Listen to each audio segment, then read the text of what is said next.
Well, good morning, good afternoon, my brothers from Bermuda. This is Pastor Leonard Anderson from Halifax, Nova Scotia. Greet you with much joy and Happy New Year to you. Brother Siggy gave me the theme, God specializes in making followers. And I say yes and amen to that statement. There is truth to that he specializes in making followers. I want to remind you of the Christmas narrative that we just came through, that there are wise men from the east who will follow the sign that God gives. I'm asking us to be wise men in this season of 2024, that God will do more if we follow the sign. In Matthew chapter 2, I don't have time to read it, but read verses 1 and verse 9, because it says, "Now after Jesus was born in Bethlehem of Judea, in the days of Herod the king, behold, wise men from the east came to Jerusalem, saying, Where is he who was born King of the Jews? We saw his star in the east, and we've come to worship him." We are led by a star to the star, led by a light to the light.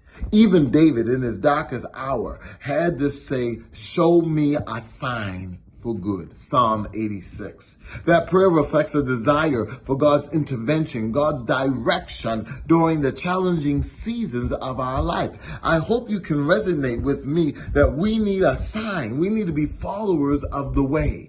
Walk this way, by the left, quick march. We need a sign of divine visitation, a sign of divine intervention, that where you lead me, I will follow. God, give me a sign that we are not forgotten, a sign that you are mindful of me, a sign that trouble won't last always. By the time we arrive at Matthew chapter 2, the birth of Jesus is over. And it's important that we find Jesus after the manger. When you take down the Christmas tree, when you take down all the lights and the trimmings, it's important that we follow the star after Christmas. I know that we expect him to be a babe wrapped in swaddling clothes, lying in a manger. I know we want to sing away in a manger, "Oh, holy night, oh, little town of Bethlehem, on Mary's lap is sleeping." Yeah. But if you consider the biblical text, God permitted the gospel writers to dwell on the manger scene not for very long.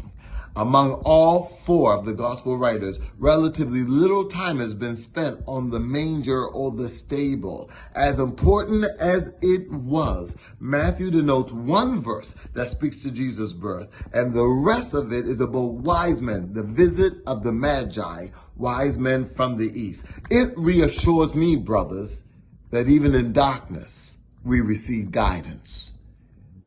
God is leading. God is guiding. God is directing. Are we following? He wants to make us followers of him. And the sacred mystery is amid the obscurity that there is light. So I don't know what you're going through today. You may be covered, blanketed, hidden by all kinds of darkness. In the midst of life uncertainty, can you look for God's guidance? Look for his light. Look for a sign for good. Because God gives profound clarity in the shadows of uncertainty and difficulty. We just need to have eyes to see that in the depths of darkness, his light shines the brightest. And we are being guided. I'm not talking about being guided by GPS or a navigational system or guided by your emotions and your feelings. I'm talking about being guided by the King of Kings, the Lord of Lords, Mary born. Not a map, not a chart, but we can be guided by a light. That's my prayer as we go into this new year, that we would have eyes that perceive, hearts that believe, hands to receive all that God has for us. There it is. Eyes to perceive, hearts to believe, hands to receive. Where are the wise men from the east that will say, "We saw a star, brought us to the star. And when we saw Jesus, we bowed down and worshiped him and presented ourselves. We opened our treasures and gave gifts the best gift, ourselves. May God bless you this season. Talk to you soon.